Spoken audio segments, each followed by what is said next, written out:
색깔 있는 인터뷰 시작하겠습니다. 박근혜 대통령의 남동생인 박지만 이주희 회장의 수행비서였던 주모 씨가 지난달 30일 숨진 채 발견이 됐지요.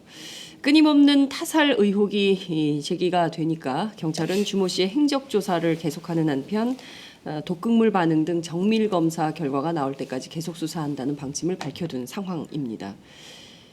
만약 이 죽음이 자살이거나 또는 타살이라면 자신 사건과의 개연성은 99%다. 이렇게 주장하시는 분이 계십니다. 바로 박근혜 대통령의 여동생 박근영 씨의 남편 신동욱 공화당 총재인데요.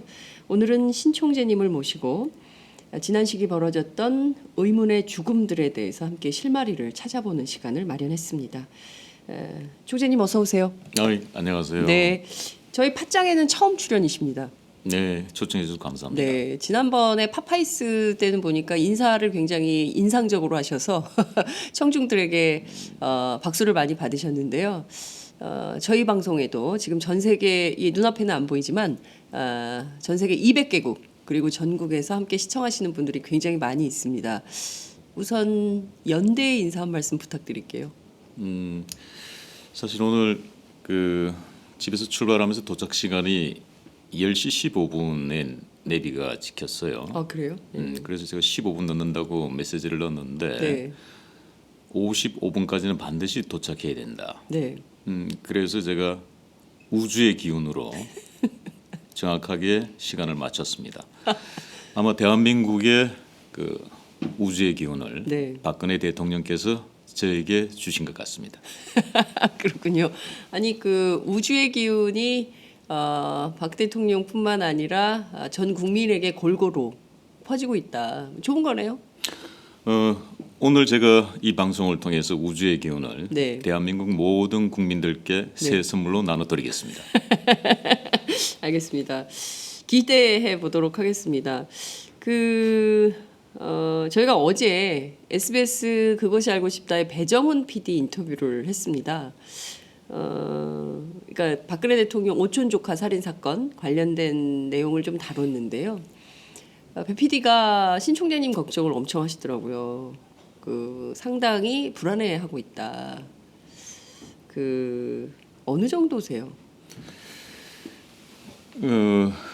우주의 기운을 넣어서 말씀을 드리자면은 네. 사실은 두려운 게 사실 저는 없습니다.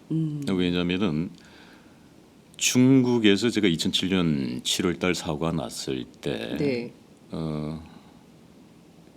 대한항공 비행기가 저희 서해에 네. 저희 이제 영해에 들어왔다고 이 안내 방송이 나올 때 네. 그 당시 DJ 대통령 납치 사건이 생각이 나더라고요. 마치 이게 교차 편집되듯이. 그래서 저는 이미 중국에서 한 분 죽은 목숨이고 한국에 돌아가면 덤으로 사는 삶이기 때문에 네. 이 사건의 진실을 반드시 밝혀야 되겠다. 이 실체적 진실을. 그렇게 해서 제가 지난 10년 동안 정말 치열하게 싸웠지요. 네. 근데 우리 팟짱 애청자분들과 시청자분들 역시도 네. 우주의 기운이 넘쳐서 그런지 저 사람은 정말 똘끼가 있는 이상한 네. 사람이라고 저를 생각했을 겁니다. 대한민국 5천만 국민 중에서 제 아내도 제 얘기를 믿지 않았으니까요. 그 시절에 그럼요. 어, 제가 진실을 얘기해도 우리 아내는 이렇게 얘기했습니다. 뭐라고 했나요? 아직도 마약에서 깨어나지 않으셨습니까? 아 정말이요? 아 그럼요. 아니 마약을 하신 적이 없잖아요. 마약을 한 적이 없지요. 예. 근데 마약쟁이로 둔갑을 시켰지요. 그런데 중국의 공작 팀들이 저에게 속았지요. 왜냐하면 제가 속임수를 썼으니까요. 마약을 하는 척했죠. 그렇게 된 겁니다. 그 얘기는 좀 이따가 저희가 자세하게 들어보도록 하겠습니다. 벌써부터 댓글이 막 달리고 있는데요. 캐릭터가 독특하시다. 그리고 유머가 좀 있으시네요. 이런 안 웃긴 듯 웃기는 뭐 이런 얘기를 하고 계십니다. 저는 신동욱이 거짓말하는 것 같지는 않음. 뭐 이런 의견. 멀쩡한데 좀 이상해 보인다. 이런 의견도 좀 들어와 있고요. 목소리가 프로 성우급이시다. 지금 여러분들께서는 굉장히 이 무슨 라디오 드라마 듣는 기분이다. 이런 말씀을 좀 주고 계십니다. 저희가 실시간 생방송을 하고 있기 때문에 저희가 지금 들어오는 문자 메시지 다 종합해가지고 신총재님께 하나하나 가급적 많은 말씀을 좀 전해드리도록 하겠습니다. 별로 불안해하시지는 않는다고 했는데 저하고 어제 그 밤사이에 간밤에 상당히 많은 문자를 주고받으셨잖아요. 시간대를 보니까 잠을 잘 안 주무시는 것 같아요. 불면증이 있습니다. 불면증이요? 저도 아마 졸피뎀을 조금 애용해야 될 것 같아요. 아 그래요? 근데 졸피뎀을 애용할 때는 항상 생명을 담보로 먹어야 된다라는 것 네. 방송을 통해서 알려드립니다. 네. 의학 정보까지. 네. 네. 졸피뎀을 먹으면 반드시 처참한 최후를 맞이한다라는 것 명심해야 됩니다. 네. 잠을 잘 못 주무세요. 10년간의 저는 트라우마가 있을 것 같아요. 그러니까 중국 얘기 조금 들어볼게요. 물론 이제 여러 방송에서 조금씩 간헐적으로 나오긴 했는데 이게 편집된 부분들이 좀 있어가지고 이게 쭉 풀 텍스트라는 기자들의 개념에서 보면 이게 쭉 풀 스토리가 이게 딱 안착이 안 돼 있어서 그 얘기를 좀 들으면서 시작을 할게요. 시계를 2016년에서 2007년으로 잠깐 옮기겠습니다. 정말 드라마 같은데 이제 진행을 하니까. 예. 드라마보다도 더 드라마 같죠. 사실은 제 아내하고의 만남 자체가 꼬이기 시작한 겁니다. 저는 그 시절에 지리산 산골의 산골 소년이었고 네. 1970년대 네. 저는 7남매의 막내 아들로 태어났습니다. 그리고 아버지를 3살 때여있고 네. 모친이 마흔에 가부가 되어서 7남매를 키웠으니까 얼마나 힘들게 살았겠어요. 네. 그 당시 기억으로는 주식이 고구마였습니다. 그래서 평생 보리밥을 먹어보는 게 저희들은 소원이었어요. 그런데 감히 박정희 대통령의 딸에 대한 생각을 한 적이 있을까요? 그거는 꿈에서도 생각해 본 적이 없습니다. 네. 그런데 어찌 됐든 간에 제가 2002년도부터 저는 정치를 시작했습니다. 네. 국민통합 20일 발기인이었고요. 사실은 노무현 정부가 출범하는데 저는 1등 공신을 했다고 기여를 했다고 생각합니다. 왜냐하면 정몽준 그 당시 대표와 노무현 후보가 연대를 했죠. 일주일 동안 네. 합동 유세를 했어요. 네. 공조 유세를 했는데 네. 그 당시에 제가 민주당 당사 8층에서 정몽준 대표의 유세 스케줄을 제가 설계했습니다. 아 그래요? 그러면 이 얘기는 제가 처음 듣는 것 같아요. 네. 그렇죠. 네.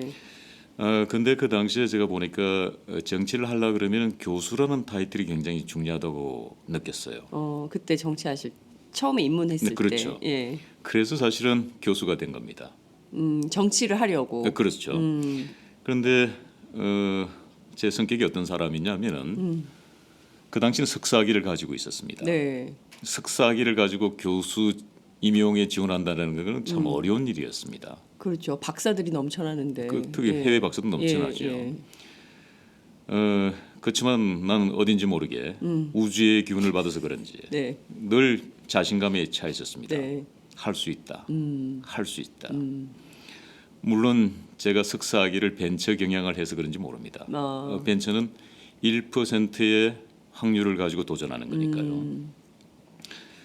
그래서 제가 교수 지원을 하면서 그 학교에서 이제 석사학위 네. 논문을 이제 정명서를 떼야 됩니다. 그 학교 측에서 한 얘기입니다. 상처받으니까 지원하지 말라고. 석사학위 가지고 어떻게 되냐고. 그리고 우리 학교 가지고 어떻게 되냐고. 그래서 제가 이렇게 얘기했습니다. 이거 보시오. 당신들이 나에게 가르쳐준 2년 동안 공부가 벤처야. 벤처를 가르쳐준 사람들이 내가 교수 임용 지원을 하는데 하지 말라고 한다 그러면 이 벤처는 가짜야. 내 반드시 교수 타이틀을 가지고 올 것이요. 그렇게 해서 이제 지원을 하게 됐어요. 예. 그런데 그게 백석문화대학에 지원을 했는데 종교란이 있더라고요. 종교? 예. 종교란. 예, 예, 왜냐하면 예. 거기는 원서 지원할 때. 그렇죠. 예. 그는 합동 장로교입니다. 아, 그 종교란은 좀 어떻게 했을까요? 기독교라고 쓰셨죠? 아닙니다. 아니에요? 무교? 아닙니다. 불교? 아닙니다. 아, 갑자기 이게 그 스무고개 하는 느낌이 좀 나는데요. 공란으로 놔둘 경우에는 그 조직을 무시한 듯한 느낌이 들 것이고 예, 예, 예. 하지만 나는 체크했다고 하기 위해서 거기다가 점을 하나 찍었습니다. 점? 그렇죠. 네. 나는 현재 종교적으로는 확신을 가지고 있지 않다. 그리고 점을 하나 찍었습니다. 네. 그런데 그 대학이 저를 네. 임용했어요. 아, 그 점으로? 그 우주의 기운이겠죠. 그래서 정말 감사하게 생각하고. 아, 그렇군요. 왜냐면 그래서 교수가 되신 거네요. 그렇죠. 그런데 예. 대부분 다 기독교를 쓰죠. 근데 왜냐하면은 하나님을 속일 수 있어도 제 양심은 속일 수 없습니다. 그러니까 이 정도 하면 제 캐릭터는 대충 그러게요. 아시겠죠. 예. 그렇게 해서 교수가 되었고 예. 그렇게 해서 또 그해 12월 달에 네. 한나라당의 디지털 정당 위원장 선거가 있었습니다. 왜냐하면 노사모에게 패했기 때문에 예. 그또 그걸 하셔요? 도전을 해야죠. 네. 왜냐하면은 평당원으로 들어가서는 성산이 없겠더라고요. 네. 그래서 어찌 됐든 간에 고위 당직자로 들어가야만이 정책 성산이 있다고 그렇군요. 판단했어요. 여하튼 정치를 하기 위해서 무수한 도전을 하셨고 그럼요. 그 도전의 결과로 어떻게 하다 보니까 박근영 씨하고 결혼을 하게 된 거예요, 그죠? 그때 당시에 뭐 당나라 현종과 양귀위의 로맨스, 세기의 로맨스를 해보겠다 이런 얘기도 하셨어요. 그렇죠. 그렇게 해서 제가 이제 그 선거에 출마를 했고 네. 그때 출마했을 때 함께 붙던 사람이 강용석 변호사. 강용석 변호사. 예, 그다음에 이제 그 통영에 지금 고인이 됐습니다마는 김명주 의원이 이제 소장파 대리인으로 네. 나왔고 그렇게 해서 보니까 서울대 법대 그 여기는 또 서울대 법대 하버드까지 나왔어요. 예. 그래서 강용석. 그렇죠. 예. 상당히 이제 뭐 이게 기가 눌리죠. 예. 근데 문제는 이제 후보 지원서를 내는데 보니까 추천인란이 있어요. 또 고민이죠. 그 당시에 한나라당에 아는 분이 아무도 없었습니다. 그 추천란 저는 어떻게 했을까요? 또 점 찍으셨어요? 이번에는 조금 난이도를 높였습니다. 예. 추천인란은 정말 공란으로 내기도 어렵고 예. 점을 찍기도 어려웠습니다. 예. 왜냐하면 정치라는 건 더 진지해야 되니까요. 그러니까요. 예. 그래서 제가 고민하다가 2시간 만에 해답을 찾았지요. 이 세상에서 신동욱이란 사람만큼 신동욱이를 잘하는 사람이 누가 있느냐. 신동을 썼어요? 그럼요. 내가 나를 추천해야 되겠다. 네. 아, 그래서- 자천이다. 그렇죠. 네. 그래서 신청인 신동욱, 추천인 네. 신동욱. 그렇군요. 그렇게 해서 당 서열 301호 등극합니다. 중앙당 전국위원으로 선출이 됐어요. 그러니까 정말 그 입지전적 인물이네요. 그 보리쌀이 귀해서 고구마 먹던 산골 소년이 한나라당 당서열 300일까지 올라가는 기염을 토하는 그렇죠. 그리고- 상황이 된 거네요. 네, 그렇죠. 그리고 근데 이따- 우리가 그 얘기하다가 지금 14분 35초가 지나가지고 시간이 없어서 그 얘기는 다음 기회에 저희가 좀 듣도록 하고요.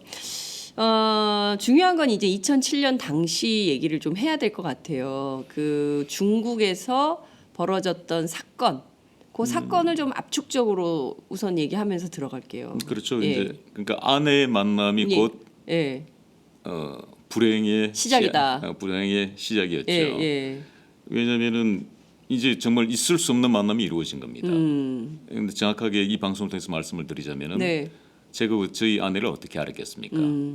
아내 측으로부터 연락을 받았습니다. 아내 측으로부터 연락이 왔다. 그렇습니다. 그러면 그 측이라고 하면 박근영 씨의 최측근일 텐데 그렇죠. 그 사람은 누구입니까? 정치인입니다. 그러니까 정치인 누구? 그 정도까지만 그 정도까지만. 하겠습니다. 예. 예, 그래서 그래- 정치인이 박근영 씨가 우리 신동욱 총재를 만나고 싶어한다 이런 거였어요? 그렇지만 그렇게 표현하지 않았고 네. 아주 귀한 분이 만나고 싶어하는데 네. 시간을 내달라고 했죠. 그리고 약속 장소를 정했는데 네. 아니 제가 약속 날짜 3일을 남겨두고 신용사회가 된 지가 언젠데 네. 내가 만나는 사람이 누군지도 모르고 만난다는 그렇죠. 게 말이 안 되는 거죠. 네, 네. 그래서 제가 다시 전화를 드렸지요. 그래서 제가 그렇게 말씀드립니다. 예. 신용사회가 된 지가 10년이 넘은 것 같은데 내가 만나는 분에 대한 인적사항을 알지 못하고 난다는 건 말이 되지 않는다. 그래서 저는 그 약속을 취소하겠습니다. 네. 그래서 난리가 났죠. 그러고 한나라당 국회의원입니까? 당시에? 뭐 그 정도로? 그 정도로 예, 예. 그렇게 해서 예. 3시간 뒤에 다시 연락이 왔습니다. 예.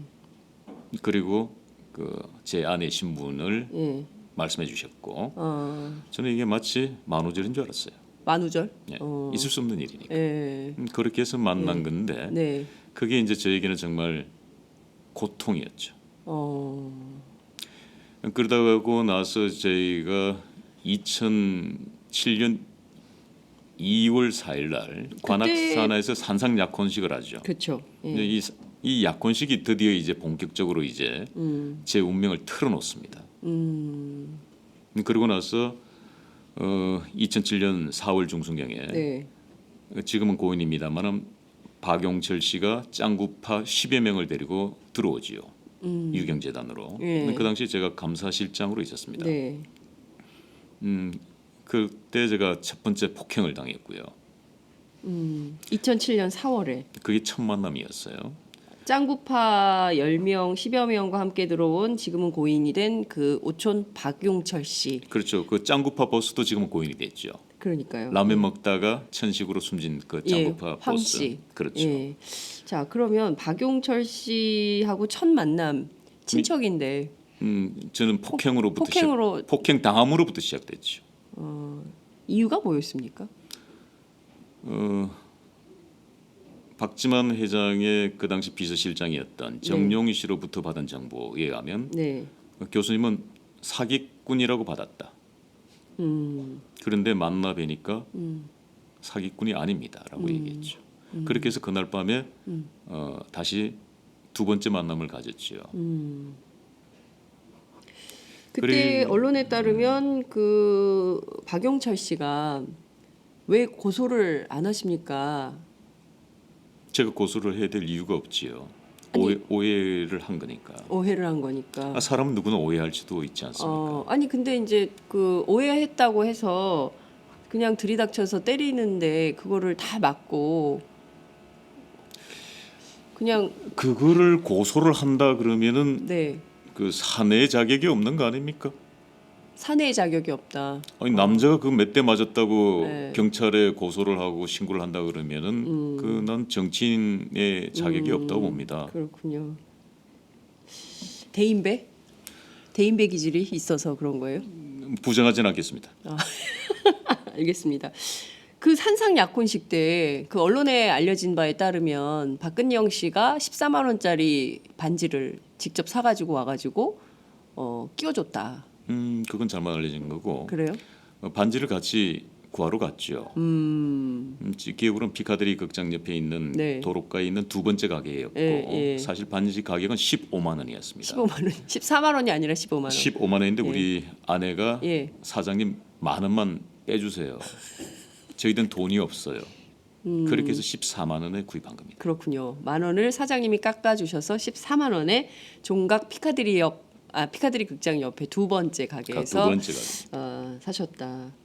이 산상 약혼식을 만약에 안 했다면 지금 운명이 달라져 있을 수도 있겠네요. 그렇죠? 정치는 좀 승승장구했을 수도 있습니다. 왜냐하면 제가 그 당시에 38살에 네. 여의도 연구소의 디지털 자문위원장을 했습니다. 자, 박근영 씨가 처음 만났잖아요. 보자마자 좀 사귀자 들이댔나요? 나 그게 아니었습니다. 그건 아니었어요? 저를 뵙자고 한 부분은 네.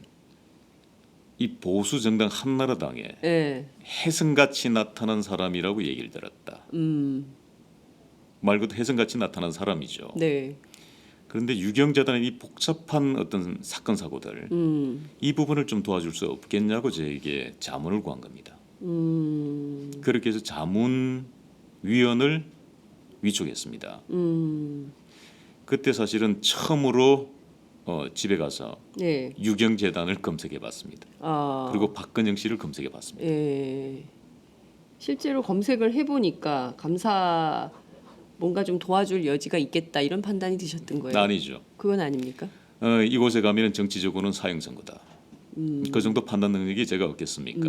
근데 왜 그런 정치적 사형 선고의 길을 자처하셨습니까? 하지만은 얼마나 다급했으면 저 같은 사람에게 손을 내밀었을까라는 생각이 들었습니다.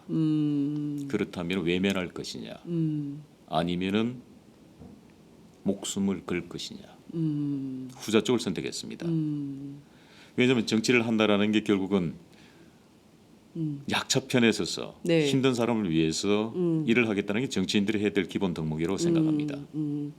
자, 그러면 어찌됐든 박근영 씨하고 산상약혼식하고 결혼하시고 그 짱구파 10여 명한테 한 차례 얻어 맞으시고 그리고 또 맞으셨잖아요. 그러고 나서 이제 저녁에 그 회포를 풀었죠. 네, 하고 나서 5월 중순경에 전화가 왔어요. 네, 누구에게? 박영철 씨로부터. 예, 그 메시지는 이렇습니다. 이제는 우리는 가족이 됐으니까 네, 큰 고모, 박근혜 고모를 도와야 되지 않겠습니까? 그러니 저와 함께 중국의 재경부 장관을 만나러 가시지 않겠습니까? 그래서 제가 가는 곳은 어디입니까?라고 되물었죠. 네, 그 칭다오라고 얘기했습니다. 네. 청도. 네, 그러니까 저에게는 당연히 빨간불이 하나 들어왔겠지요. 재경부 장관 어디 있습니까? 그러게요. 베이징에 있을 거 아닙니까? 그러니까요. 그래서 그래도 뭐 일단 잘 알겠다고. 네. 근데 날짜는 어떻게 되냐고 다시 네. 물었죠. 예, 왜냐하면 계속 크로스 체킹해야 예, 되잖아요. 예, 예, 예. 6월 25일에서 27일까지 예. 2박 3일이라는 거죠. 근데 그 기간에 제가 인도의 그 세미나 기간이었습니다. 대학원 동문들하고. 네. 그래서 그 기간에 제가 갈 수가 없습니다. 예. 왜냐하면 7월 30일 날 들어온다고 네, 네, 네. 얘기했으니까요. 예. 그러니까 박영철 씨가 그러면 중국의 스케줄을 뒤로 밀겠다는 겁니다. 7월 1일부터 7월 3일까지. 당연히 그럼 두 번째 빨간불이 들어왔겠죠. 예. 왜 그렇죠? 아니 그 재경부 장관이 장관 장관이 일정을 제 스케줄을 맞춘다는 게 말이 안 되잖아요. 그렇죠. 예. 그래서 장관이. 그렇죠. 근데 중국에 장관이 없잖아요. 부장이면 몰라도. 이제 뭐 장관이라고 표현을 썼죠. 예. 그럼 한국으로 치면 장관급이라는 거죠. 예, 예. 이름 확인 안 이름까지는 하셨어요? 하긴 하지 않았고요. 아, 그래도 그래요? 일단은 믿어야죠. 그리고 그날 밤에 가족이 됐으니까. 그리고 또 술 자석에서 얘기를 하기를 예. 나는 사나이입니다. 난 사나이를 좋아하니까요. 그래서 예. 우리는 완샷을 하시죠. 그래서 완샷을 많이 했죠. 서울내 술자리에서 첫 수자리에서. 첫 술자리에서. 예. 그리고 두 번째 전화가 5월 중순경에 전화가 왔고 그 다음에 박영철 씨를 또 만난 거네요, 그죠? 그렇죠. 그렇게 예. 해서 이제 인천 공항에서 만났는데 그러면 당연히 그 박근혜 캠프의 사람들이 올 거라고 생각했지 않았겠습니까? 네. 예를 들자면 중국통 뭐 구상찬 예. 의원이라든지 예. 김무성 대표라든지 예. 그런데 정치인은 아무도 없고 예. 고등학교 친구 김상우 씨라는 분이 나타났어요. 누구의 고등학교 친구? 박영철 씨의 고등학교 친구죠. 예, 예. 그 다음에는 이제 대충 세 번째 답일 빨간불이 들어왔으니까 예. 저하고 동행했던 그 유경재단의 박병국 총무부장께 네. 이 사실을 알렸지요. 예. 사실은 교수들과 중국에 출장을 가는 것이 아니라 예. 박용철 씨와 함께 가는데 예. 7월 2일부터 7월 3일까지 예. 대한항공이고 20시 5분 예. 밤 8시 5분에 도착하는데 만약에 그날 귀국을 하지 않으면 중국에서 병고가 생긴 줄 알고 신변 보호 요청을 해달라고 부탁하고 제가 중국을 떠나지요. 아니 서울을 떠나서 그렇죠. 중국으로 가는 거죠. 그렇죠. 예. 그리고 이제 중국에 사고가 났어요. 근데 이 정도의 빨간불이 켜지면 여기서 좀 틀어야겠다 이런 생각은 안 드셨어요? 이거 좀 이상하다. 아, 당연하죠. 가면 안 되겠다. 고민했죠. 어. 주랭랑을 칠 거냐. 네, 공항에서. 그렇죠. 네. 아니면은 호랑이를 잡으러 호랑이 굴에 들어갈 거냐. 후자를 선택했죠. 왜냐하면 국내에서도 어차피 괴로움을 계속 당할 거라고 판단했기 때문입니다. 그러면 그 전에도 끊임없이 그 이른바 짱구파 로부터 크고 작은 계속 그런 실랑이들이 좀 있었습니까? 보이지 않는 여러 가지 정황에서 괴롭힘을 많이 좀 받았어요. 자, 그래서 주랭랑을 칠까 하다가 결국에는 호랑이 굴로 들어가기로 선택을 하고 같은 비행기를 탔어요. 그렇죠. 그리고 중국을 갔습니다. 중국에서 지금까지 이제 알려진 바에 따르면 1차 부산 횟집에서 식사를 하시고 그렇죠. 2차 그러니까 그 가라오케 같은 같은 술집을 갔고 거기에서 뭐 무슨 그렇죠. 그 500ml 페트병에 근데 그보다 더 연기. 중요한 게 있어요. 네, 어떤 건가요? 우리 비행기는 위해 공항에 도착했습니다. 왜냐하면 청도로 간다고 했는데 위해 공항으로 가요. 네. 그런데 비행기 안에서는 중국의 대리석 하는 회장을 만나러 간다고 다시 이야기가 바뀐 겁니다. 대리석 사업을 하는. 그러면 대리석 사업을 하는 회장을 만나러 가면은 위해 공항에 저희들을 픽업하러 오는 차량이 최소한 벤츠급은 돼야지. 아니 않겠어요? 근데 궁금한 게 아니 왜 청도 간다 그러고 위해로 갑니까?라고 질문 안 하셨어요 박용철 씨한테? 비행기를 타는 순간 더 이상 질문을 할 이유가 없었습니다. 왜냐하면 어차피 죽으러 가는 거 알고 있었기 때문에. 그래서 아무리 사나이여도 반드시 살아서 돌아올 것이다. 그래서 그 사람의 그 신념이라는 게 정말 무서운 겁니다. 그래서 위에 공항에 내렸을 때 네, 차량이 아주 흐름한 차량이었어요. 그래요. 어떤 차량? 우리로 치면은 뭐 프레스토 같은 차량, 옛날 구형. 아 그래요? 그리고 그 차량에 뒤에 5명이 탔으니까 얼마나 비좁겠어요. 예. 3사람이 탔죠. 우리 일행. 예. 그리고 이제 위에서 그 청도까지 가는데 3시간 반 걸립니다. 차량으로. 가는 도중에 오늘 저녁에 가장 맛있는 음식을 드시죠라고 하길래 네. 아하 최후의 만찬이구나. 그래서 부산 횟집을 제가 가져간 겁니다. 예. 원래 부산 횟집은 일정이 없던 겁니다. 마지막 죽기 전에 제가 좋아하는 회를 먹고 싶더라고요. 그래서 회를 드시고 회를 먹고 그 다음에 이제 가라오케를 갔어요. 갔죠. 예. 거기서부터 이제 본격적으로 작업이 시작된 것 같아요. 근데 대개의 경우에는 여기까지 가면 좀 꺾어야 되겠다 이런 생각을 할 것 같거든요. 위험 시그널이 잡히면. 근데 우선 저는 궁금한 게 이렇게 박용철이라는 사람이 날더러 같이 그 중국의 재경부 장관을 만나러 가자고 한다. 당신 생각은 어떠냐라고 박근영 씨에게 물었을 때 그런 얘기는 안 하셨어요? 부인하고? 박용철 씨가 절대 작은 고모에게는 얘기하지 말라고 했습니다. 이유는요? 못 가게 막을 거니까요. 문제가 일어날 거라고 예측했겠죠. 네. 이거 뭐 근데 사나이들끼리 하는 거니까 작은 고모한테는 절대 얘기하지 말고 비밀로 우리끼리. 해달라. 근데 큰 고모를 도우러 가는 건데 작은 고모한테 알리지 말라고 한 것도 이상한 거잖아요. 저는 이 집안의 가족 관계가 그렇게 복잡하고 네. 힘든 설정인 건 몰랐어요. 그때까지만 하더라도. 그렇죠. 왜냐하면 저는 평범하게 살았던 사람입니다. 네. 지리산 산골 소년. 아직도 저는 산골 소년의 그 순수함은 있다고 봅니다. 예. 그러니까 우리가 가지고 있는 일상적인 가족 관계, 친인척 관계, 전 그렇게 생각했죠. 근데 이곳은 너무나 복잡하고 너무나 무섭고 두려운 설정들이었어요. 왜냐하면 내가 놓친 것 중에 하나가 네. 권력이 있었고 돈이 있었던 겁니다. 평범한 가정이 아니죠. 근데 우리 어머니에게 교육받기는 예. 콩 한 조각도 나눠 먹어야 된다고 교육을 받았습니다. 그렇죠. 대개의 집에서는 다 이렇게 콩 한 쪽도 나눠 먹으라고 그렇죠. 형제들끼리. 우리는 칠남매지만은 정말 다른 건 모릅니다만은 형제간의 우애는 정말 좋습니다. 자, 어찌됐든 그 갔을 때 그 딱 얼핏 보더라도 마약을 흡입하고 뭐 이런 거를 막 보셨잖아요. 현장에서. 봤죠. 예. 그럼 여기서 좀 나가야겠다 이런 생각을 안 드셨어요? 나가면은 더 사시미칼이 옆구리를 찌를 것 같더군요. 분위기가.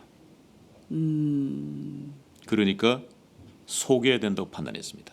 속여야 된다. 이 사람들을 속여서 속여야 된다. 아, 그래서 그리고 위기를 모면해야 된다. 끊임없이 협력 관계로 가야 된다. 아. 왜냐하면은 그래야만이 그들이 안심을 할 거 아닙니까? 예. 왜 탈출을 하겠다고 결심을 했으니까요. 예. 그러니까 예를 들자면은 그 생수병에 양쪽에 빨대가 꽂혀 있었는데 네. 그거를 전부 다 흡입을 했어요. 그러니까 그 저도 안에는 뭐가 있었어요? 연기. 연기가 모락모락 올라왔어요. 근데 저도 그게 뭔지 그게 마약이라고 그러더군요. 그게 무슨 물뽕이라고 뭐 얘기하기도 물뽕? 예, 그렇게 얘기하더군요. 그렇군요. 예. 그래서 저는 그 빨대를 이렇게 잡았어요. 잡고 입을 대고 계속 호흡을 불어냈죠. 삼킨 게 아니라 저는 불어냈죠. 그러니까 그들로 봤을 땐 제가 마약을 했다고 판단했을 겁니다. 저 사람도 같이 마약하는 사람이다라고 인정할 수 있게. 이게 속여야 될 거 아닙니까? 그게 그렇게 했어요. 네. 그랬더니 믿어주던가요? 그렇죠. 그래서 마약범이 된 거예요, 중국에서. 그러고 나서 중국에서 구사일생으로 일단 탈출해서 한국에 돌아왔죠. 네. 그러고 나서 이제 한국이 발칵 뒤집어졌을 거 아닙니까? 예. 그러니까 두 번째 공작한 게 뭡니까? 중국에서 마약을 한 걸 우리와 같이 했다. 그러니 마약으로 엮어라. 그게 중남 경찰서 마약 업무 사건입니다. 그게 중남 경찰서 마약 업무 사건입니다. 사건이군요. 그래서 제가 소변 검사와 모발 검사를 국가서로부터 하지 않습니까? 네. 안 나왔잖아요, 근데. 나올 리가 없지요. 아니 완벽하게 저쪽이 당황하게 완벽하게 속였는데. 네. 예, 그러니 끊임없이 공작은 실패하기 시작한 겁니다. 거기서 제가 예. 그 좁은 창문을 통해서 탈출할 거라고 생각한 사람은 아무도 없을 겁니다. 왜냐하면 그 환기 구멍이 이렇게 네. 탈출할 수 있는 공간이 안 나와요. 근데 굉장히 날렵하신 것 같아요. 날렵한 게 아니에요. 그럼요. 제가 치밀한 사람입니다. 계산을 했어요. 왜냐하면은 두 다리를 엮고 골로 빠져나가야 되는데 네. 가면 당연히 목이 걸리죠. 걸리죠. 예. 근데 저는 계산을 했어요. 어떻게? 예. 고개를 순간적으로 옆으로 트는 겁니다. 고개를 예. 이렇게 되면 어떻습니까?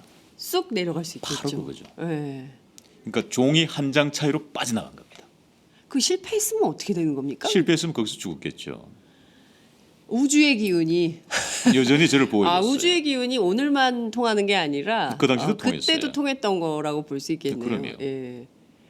어쨌든 살아 나오셨는데 지금까지 이게 벌써 2007년이니까 이제 횟수로 치면 10년입니다. 굉장히 10년입니다. 10년간 이런 끊임없는 이제 말씀하신 대로 공작이 있었고 그 공작이 실패하는 이런 상황이다 이렇게 볼 수 있는데 지난 4년간 총재님과 관련된 사건 등장인물 이 등장인물의 6명이 모두 죽었다 이런 말씀하셨어요. 그 중에 박지만 회장의 그 수행비서 주모 씨도 포함이 되는 겁니까?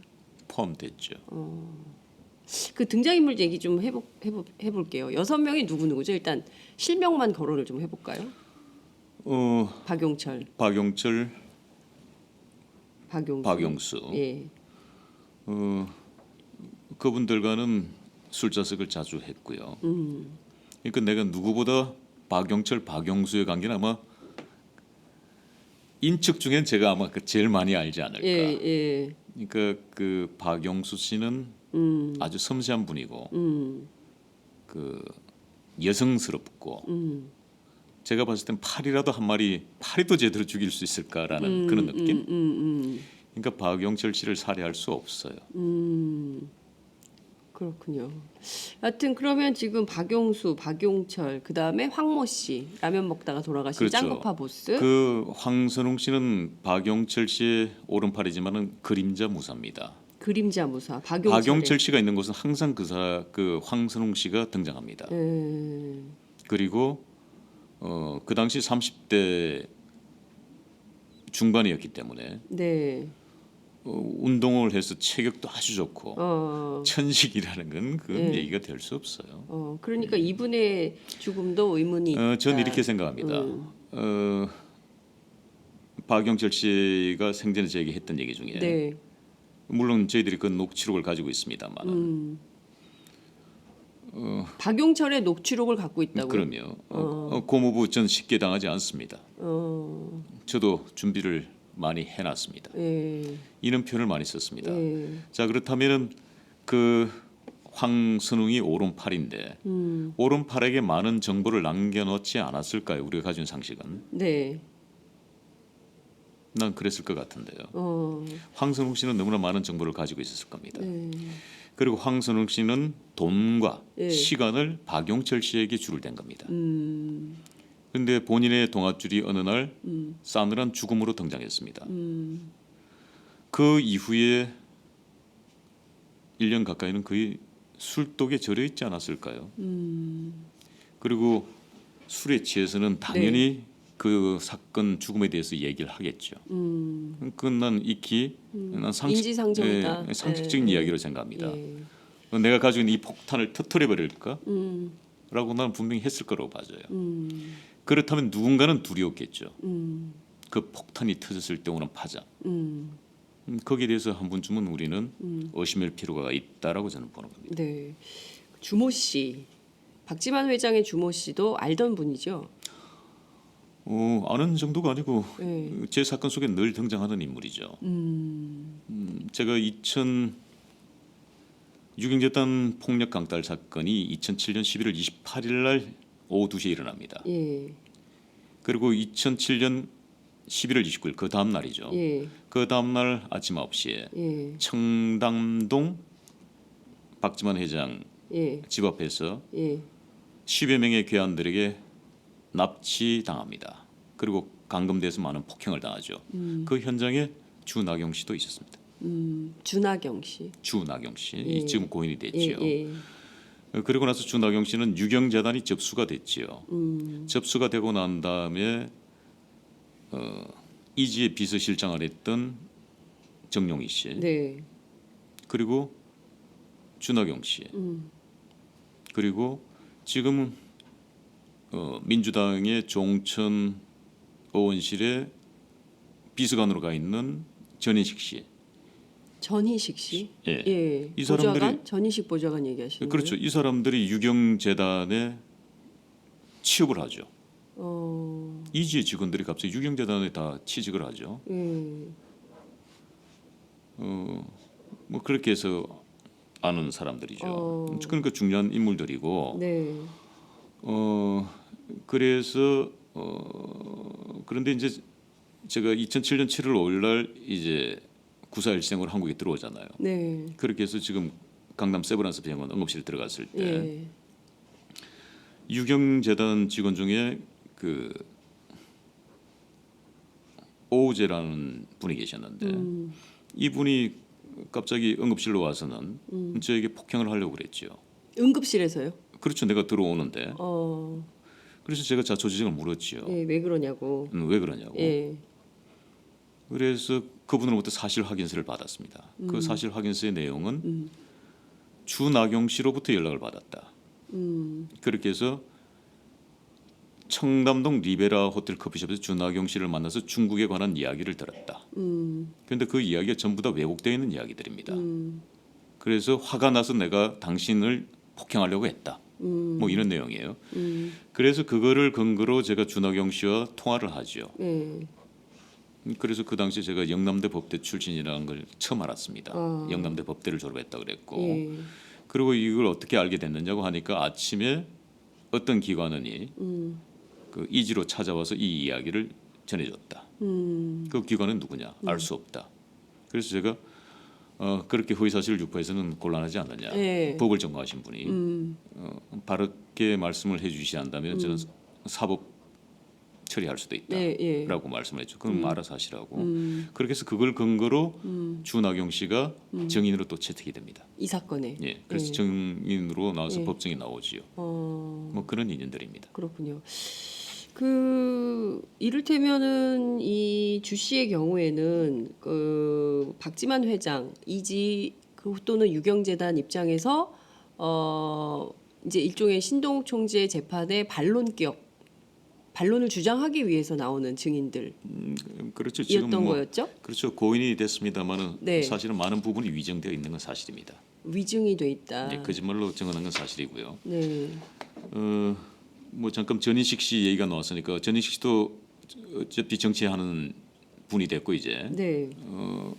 국회 비서관으로 가 있으니까요. 네. 나는 공개적으로 전인식 씨에게 묻고 싶습니다. 그 당시에 이지에 근무했던 직원인데 네. 유경재단의 야밤에 들어와서 유경재단 총무실의 컴퓨터를 다 가져 나갔습니다. 그거 절도 아닌가요? 그 전희식 보좌관 저희가 나는- 이제 이게 생방송으로 나가고 있기 때문에 이거 아마 사실 한번 물어봐 주세요. 예. 저희가 확인을 좀 해봐야 될 이지의 것 같은데. 직원이 예. 유경재단에 몰래 밤에 침입을 해서 컴퓨터를 가지고 나갔다. 이게 이제 확실한 팩트인지는 저희가 검증이 좀 필요한. 팩트니까 제가 얘기하는 거죠. 예. 확인 한번 해주세요. 네, 전희식 보좌관으로부터 확인을 좀 해보겠습니다. 유경재단의 직원이 아닌데 타 이지의 이 직원이었던. 유경재단에 밤에 들어와서 물건을 가져간다는 그거는 당연히. 예, 그 절도죠. 법률적으로 절도에 해당하죠. 절도죠. 예. 근데 그 당시에 고소한 사건이 있습니다. 그 사건. 네. 그 사건 고소했지만은 그거 그냥 유야무야 끝났습니다. 그거 한 번도 2007년 당시에 유야무야 끝났다는 건가요? 2008년도죠. 2008년도. 나는 이 공개 방송이니까. 네, 공개 방송이에요. 전인식 씨도 이제 공인이 됐으니까 네. 내게 공개적으로 해명을 부탁드립니다. 그 조응천 의원실에 전희식 보좌관과 관련된 말씀을 주시는데 전희식 보좌 지금 정리를 좀 그 신동 총재 말씀을 좀 정리를 해보면 2007년, 2008년 당시에 그 박지만 회장의 회사인 이쥐의 직원이었죠. 직원이었고 그런데 유경재단에 들어와서 총무실 컴퓨터를 들고 갔다. 그렇죠. 예. 고소를 당시에 유경재단 측에서 한 거죠. 했죠. 했는데 이 사건이 유야무야 됐다. 그때 왜 이 컴퓨터를 가져갔고 이 컴퓨터가 어디에 있는지 이런 거를 전 보좌관이 확인을 좀 해줬으면 좋겠다라는 것이 그 신동욱 총재 주장이십니다. 이 주장에 대해서 저희가 한번 반론을 들어봐야 되기 때문에요. 전인식 보좌관을 통해서 저희가 반론권을 드린다는 말씀을 저희가 좀 드리겠습니다. 자, 우선 복잡해지는데요. 여하튼 그 주모 씨 얘기를 하다가 저희가 전인식 보좌관 얘기까지 나온 거예요. 그죠? 근데 그 주모 씨가 그 재판 과정에서 그 신동욱 총재 사건 이른바 중국 사건 관계가 없다라는 주장을 해왔어요. 그런데 이분이 물론 이제 경찰에서는 심근경색으로 사망을 했다 이렇게 발표를 하고 있고 독극물 문제나 이런 그 약물과 관련해서는 그 결과 발표가 나오는데 한 2주 정도 걸린다 좀 기다려 달라라고 기자들에게 양해를 구한 이런 상황입니다. 이 죽음에도 의문이 있다 이렇게 보시는 겁니까? 일단 무엇보다도 그 유족들이나 네. 주변에 가까운 분들의 증언에 의하면은 네. 고혈압으로 병원에 입원을 했다거나 뭐 심각해서 무슨 약을 복용했다는 게 없습니다. 전혀. 예. 그런데 어찌 됐든 간에 결론은 그렇게 났어요. 국가수의 발표니까 우리는 믿어야지요. 네. 국가수의 발표니까. 예. 하지만은 왠지 모르게 네. 느낌이 이상하죠. 그러니까 증거는 없지만 그죠?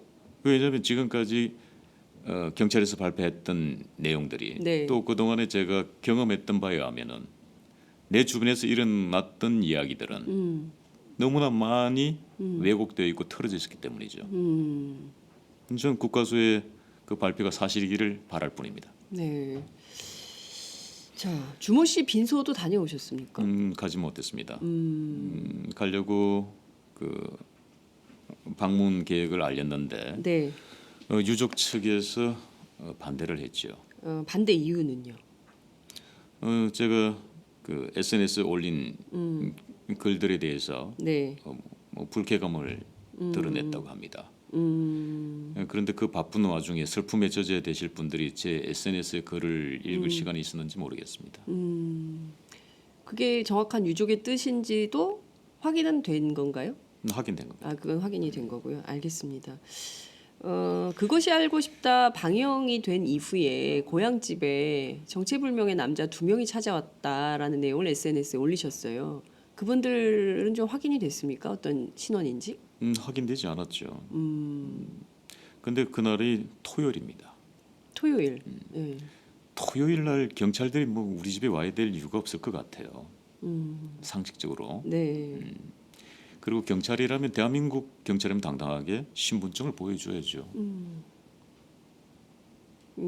근데 신분증도 없고 무슨 이유로 고향집에 왔다고 하던가요? 그 알 수 없는 2명의 남자는 그냥 뭐 이것저것 그냥 두리번 뭐그 정도. 가족들에게 뭘 묻거나 하는 건 그것까지는 아니고, 예.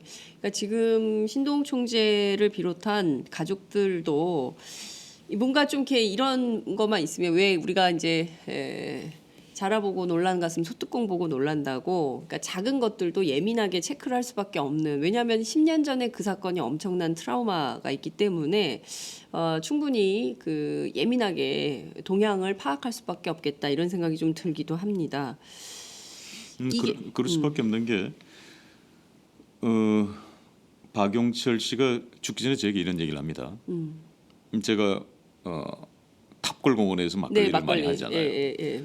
그 고모부 오늘 탑골공원에서 막걸리 하십니까? 아니 나는 여기서 밥도 해결하고 네. 커피값도 해결하고 예. 막걸리집에서 예. 일석이조 아니에요. 예. 그런데 이렇게 얘기합니다. 반드시 세면장을 다녀오시고 난 다음에는 따져 있는 막걸리는 버리셔야 됩니다. 아니 그 아까운 술 어떻게 버립니까? 예. 그곳에 약을 타면 어떡할 겁니까? 어. 그 지도새도 모르게 당한다는 겁니다. 나는 마약을 하지 않았는데 네. 누군가가 막걸리에다 약을 탔을 경우에 네. 난 마약을 한 게 된다는 거죠. 그리고 그 중에 누군가가 경찰에 가서 자수를 한다는 겁니다. 제가 마약을 했는데요. 네. 자, 그러면 신동욱 총재 함께했거든요. 막걸리에서 타서 먹는 거 봤어요, 제가. 예. 이렇게 진술을 하면 네. 제가 조사를 받을 수밖에 없다는 겁니다. 그게 바로 중남 경찰서 마약 업무 사건이 그렇게 해서 된 겁니다. 그렇군요. 자, 우선 제가 궁금한 게요. 왜 신동욱 총재를 누군가가 끊임없이 이렇게 공작을 통해서 죽음의 문턱까지 밀어넣는다고 보십니까? 벌써 10년이기 때문에 어떤 의도가 무엇인지는 간파를 하실 수 있을 것 같아요. 그러니까 초반에는 박근영 씨와 결혼한, 이를테면은 그 어떤 뭘 노리고 권력과 돈을 노리고 온 사기꾼이다, 이런 인식들이 가족 안에 있었다 하더라도 그 세월을 보내면서 그런 사람이 아니다라는 게 확인이 될 수 있잖아요. 그 중에 하나 놓친 게 있어요. 네. 가족들이나 그 주변의 세력들은 네. 제 아내가 집도 절도 없다라는 걸 잘 알고 있습니다. 그러니까 제가 돈을 노리고 오지 않았다는 건 너무나 잘 아는 겁니다. 정말 그 사람 아무것도 없으니까요. 박근영 씨 재산이고 아무것도 없으니까요. 그 정두원 의원에 따르면 출연료 때문에 종편 출연했었다 박근영 씨가 그런 얘기 하거든요. 사실입니까? 사실입니다. 그래요. 자, 그러니까 그건 거짓말이라는 네. 거죠. 예. 그런데 하나가 짚히는 게 예. 제가 정치를 하기 때문에 그렇습니다. 그 한 예로 말이죠. 네. 나는 이정현 의원께 내 공개 질문하겠습니다. 새누리당 이정현 의원. 의원께. 네. 2009년 10월 13일 제가 결혼식 할 때 네. 이정현 의원이 네. 언론사 기자들에게 네. 제 처형 되시는 박근혜 그 당시 당 대표께서 네. 결혼식에 참석하지 않은 이유를 보도자료를 뿌립니다. 네. 불참 이유를. 예. 누구에게 지시를 받은 건지. 박근혜 대통령께 직접 지시를 받으셔서 하신 건지 네. 아니면 최순실 씨에게 지시를 받아서 하신 건지 나는 공개 해명을 듣고 싶습니다. 네. 왜냐하면 상식적으로 네. 언니가 여동생의 결혼식에 참석하지 않는 것을 그렇게 언론사 기자들에게 그 이유까지 배포를 하면서까지 해야 될 이유가 없다고 봅니다. 그런데 바로 거기에 나는 답이 들어있다고 보는 거예요. 어떤 답이 있다고 보십니까? 그 내용을 잘 찾아보세요. 그 기사 내용이. 네. 조중동부터 시작해 대한민국의 메이저 언론부터 방송까지 다 그게 다 썼어요? 다뤘어요. 네. 그 내용이 어떤 걸로 기억하냐면은 그것에 박근혜 대표께서 결혼식에 참석하시면은 앞으로 더 무슨 일들이 벌어질지 모르기 때문에 사전에 예방 차원에서 참석하지 않는다는 그런 내용으로 기억합니다. 거기에서 난 해답을 찾고 싶은데요. 그렇군요. 거기에 만약에 참석한다 그러면 당연히 전 정치를 하는 사람이니까 네. 힘의 균형이 어떻게 힘의 권력의 추가 저에게 온다고 판단하지 않았을까요? 근데 권력의 추가 총재님에게 쏠리기에는 덩치가 너무 체급의 차이가 많이 나잖아요. 박근혜 대표하고 신동욱 총재님하고는. 전 그렇게 생각하지 않습니다. 하여튼 그거는 이제 그 논의로 해서 저희가 2라운드에서 나중에 다시 또 논의하도록 하고요. 어찌됐든 이 죽음의 배후가 있다고 하셨어요. 누구라고 보십니까? 오늘 이 방송을 통해서 네. 제가 진범을 말씀드리겠습니다. 진범. 진범. 이 죽음 배후의 예. 진범. 이 모든 죽음의 진범. 네. 유령입니다. 네? 긴장했어요. 유령입니다. 네? 아니 지금 그렇게 말씀하시면 많은 시청자들이 뭐야 이럴 수 있어요. 무슨 얘기냐면은 예. 제가 어저께 모 방송을 통해서 박지만 회장께 사과를 했습니다. 그 당시는 박지만 회장이 범인이라고 추정했습니다. 2007년 당시의 예. 상황은 빗나갔죠. 지금 역시 저희들이 추적한 바에 의하면은 네. 진범의 근사체에 와 있는 분들이 있습니다. 예. 그런데 제가 유령이라고 표현한 것은 예. 그분들도 아닐 수 있다. 그게 두려운 겁니다. 진범이라고 생각하는 사람이 아닐 수 있다. 그렇죠. 그것마저도 그들도 트릭을 쓰지 않을까. 또 한 번에 함정을 파지 않을까. 만약에 제가 그 진범이라고 얘기하는 순간 네. 옳거니 허위 사실 유포로 1년 6개월 동안 전 또 네. 억울한 옥살이를 또 해야 될 겁니다. 예. 그래서 제가 요즘은 유령과 마치 싸움을 하는 것 같습니다. 처음엔 웃었지만 그 유령의 의미가 어떤 건지 그 전달이 되니까 섬찟한 느낌마저 좀 듭니다. 박지만 회장이요. 그 오촌 조카 살인 사건 관련해서 상당히 억울해하고 있다라는 얘기가 우회적으로 들린다 그래요. 그 취재하는 기자들이나 PD들한테 그 왜 박지만 회장이 그랬을 거라고 2007년엔 생각을 했어요. 법정에서 증언을 했으니까요. 2010년 9월 1일 박용철의 법정 증언입니다. 그 법정 증언이 없었다면은 그 당시에 박지만 회장, 네. 정용희 씨, 박용철 씨 세 사람을 제가 고소를 합니다. 중국 사건으로. 네. 그렇다면은 박지만 회장께서 저를 무고로 고소할 것이 아니라 박용철 씨나 정용희 씨를 저에게 고소해야 되는 겁니다. 증인을. 그렇죠. 예. 법정 그러네요. 증언했지 않습니까? 예. 근데 그 두 분에게는 전혀 아무런 법적 조치를 취하지 않았습니다. 오로지 신동 총재에 대해서만. 그렇죠. 자, 그리고 예. 실질적으로 만약에 무고로 고소를 걸어야 된다면은 네. 박지만 회장이 저에게 걸어야 될 게 아니고 박용철 씨가 저에게 걸어야 되는 겁니다. 그러네요. 그렇지 않습니까? 예, 예. 근데 박용철 씨는 또 안 걸었잖아요. 그렇죠. 예. 그게 어때요? 예. 그게 합리적 의심 아닌가요? 근데 이제 와서 사과한 이유는 뭡니까, 그럼? 빗나갔다는 거죠. 빗나갔다고 보는 포인트는 뭐죠? 정용희 씨는 그 당시 이지 비서실장의 명함을 가지고 다녔습니다. 근데 저희들이 확보한 증언에 따르면 네. 정용희 씨는 예. 박지만 회장의 사람이 아니라 누구 사람이? 정윤의 사람이라고 복수의 사람으로부터 증언을 받았습니다. 정용희 비서실장은 박지만의 비서실장이 아니라 정윤회 사람이다. 사람이다. 정윤회 사람이다. 복심이다. 이런 건가요? 그렇게 알고 있습니다. 삼성동의 사람이다. 삼성동의 사람이다. 삼성동에는 박근혜 대통령이 살지 않았습니까? 그렇죠. 그럼 박 대통령의 사람이다? 이런 거예요? 박근혜 대통령의 사람은 아닌 걸로 파악하지만은 네. 최순실 씨와 정윤혜 씨의 사람이라는 것은 복수의 증언자로부터 들었습니다. 확실한가요? 증언까지만 들었습니다. 네. 좀 이것도 체크 포인트가 있다. 말씀을 좀 드리겠습니다. 확신이라고 얘기를 한다면 네. 또 제가 함정에 빠지겠지요. 알겠습니다. 지금부터는 돌다리도 두들깁니다. 아, 두 번 실수하지 않겠습니다. 네. 얘기가 점점 흥미진진한 상황인데요. 이게 너무 짚어야 될 내용이 많은데 시간은 막 지금 56분 57초를 흐르고 있어서 제가 좀 마음이 조금 급해집니다만 그래도 하나하나 좀 여쭙도록 하겠습니다. 이 이야기는 대하 드라마죠. 그러네요. 1부작으로 끝날 이야기가 아니에요. 여러 번 출연하셔야 될 것 네, 같습니다. 시리즈물로 저희가 고민을 좀 해보도록 하겠습니다. 지금 그 이 소송에 최순실 권력이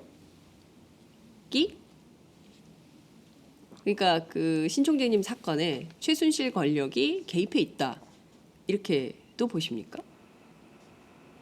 저희들 사건은 말이죠. 네, 전 거기에 대해서 강한 의심을 하고 있습니다. 강한 의심이 있다. 어떤 대목에서 그런 의심을 합리적 의심이라면 말씀을 해주시면 좋을 것 같아요. 복수의 증언자들로부터 확보한 증언에 따르면은 네, 2007년 11월 유경재단 폭력 강탈 사건 때 그 네, 현장에 최순실, 정윤혜 씨가 왔다는 이야기를 확보하고 있습니다. 네. 그 요게 요 얘기는 어제 보도가 일부 나온 것 같아요. 정윤혜 씨가 왔었다라는 얘기가 그 보도가 나왔는데 실제 이 누가 확인을 어떻게 했다 이거를 증거로 입증할 수 있어야 되잖아요. 왔었다, 카더라 이럴 수 있지 않습니까? 그 현장에 있던 핵심 멤버들의 증언입니다. 그 유경재단 직원들이 아니고 그쪽 사람들의 증언입니다. 그쪽 사람들 어떤 그쪽 사람들이라고 우리 반대파 진영의 증언입니다. 그렇군요. 그러면 그러니까 그 현장에 있었다는 것만으로 그 폭력 사태 현장에 있었다는 것만 그 현장에 굉장히 많은 사람들이 왔을 거 아니에요. 그럼요. 네, 굉장히 많은 정치권 인사들 한나라당 혹은 박근혜 대통령 또 그 박근영 씨 이렇게 그 관계자들이 많이 와 있었을 것 같고 그때 이제 한나라당 버스까지 유경재단 사태 때 동원이 돼 있었기 때문에 정치인들은 많이 왔을 텐데 비단 거기 그냥 왔다고 해서 그 사건만으로 신동욱 총재의 그 어떤 그 살해 위협 사건 여기에 개입이 돼 있다 이렇게 보기는 어려운 거 아닙니까? 더 구체적인 단서나 증거가 있을까요? 아직까지 그까지는 약하다고 좀 봐야 될 것 같고요. 네, 하지만은 지금 여러 각도에서 추적하고 있으니까 네. 뭐 조만간에 좋은 소식이 또 단독 기사들이 쏟아져 나오지 않을까 저는 그렇게 기대하고 있습니다. 그렇군요. 최순실 정윤회 말고 다른 사람들은 누가 왔었습니까? 유경재단 사태 때. 그 얘기하니까 그 얼마 전에 최재석 씨하고 네, 1시간 동안 통화를 했어요. 네.